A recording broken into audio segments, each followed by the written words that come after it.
नशरफ रोज़ मां रिपोर्ट कर रवायत ज़ाहिद हुसैन खोखर अगुणो वफ़ाक़ी वज़ीर GD अॻवान ग़ुलाम मुर्तज़ा जतोई ऐं सूबाई सदर national peoples party Masroor Jatoi जी 10 केसनि जी ॿुधणी थी, जंहिंमें इलेक्शन में पोलिंग स्टेशन ते झेड़े में फ़ौत थियल बिलावल ज़रदारी, ज़ियाउल हसन लंजार हाउस साड़ण, मोहब्बत देरोफ़ा माहफुर दादू अमीनाणी थाणे जी हद में पुलिस मुक़ाबले बकरी केस समेत 8 केसनि जी ॿुधणी दहशतगर्दी अदालत में थी, जिते जज न हुजण सबबि 21 तारीख़ ताईं ॿुधणी मुलतवी कई वई, जॾहिं त सेशन कोर्ट ऐं एंटी करप्शन जे केसनि जी ॿुधणी बि 21 अप्रैल ताईं मुलतवी कई वई।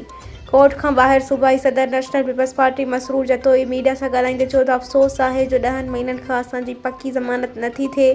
तारीख़ ते तारीख़ खां 10 महीननि में केतिरा ई जज बदिली कया विया आहिनि। असांखे कोर्टुनि ते यकीन आहे इंसाफ़ ॾींदा।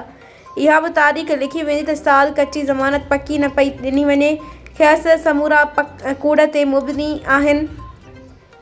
असांखे अलाह पाक सभु कुझु ॾिनो आहे। बकरियूं चोरी कंदासीं या गाॾियूं फुर कंदासीं। दुनिया में हलंदड़ जंग ते ॻाल्हाईंदे चयो त जंग सबबि वॾी तबाही थी आहे। जंग बंदि थियणु खपे। वधीक जंग हली त वॾी तबाही थींदी। पुलिस कमदार बणियल आहे।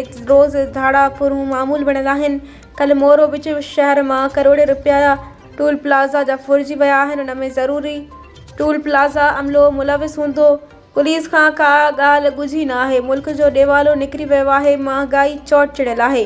को बि पुछण वारो न आहे, पर हर को माल ठाहिण में पूरो आहे। मिसकीन माण्हू महांगाई सबबि ख़ुदकशियूं पिया कनि, पर हुकुमराननि जे कन ते जूं कान थी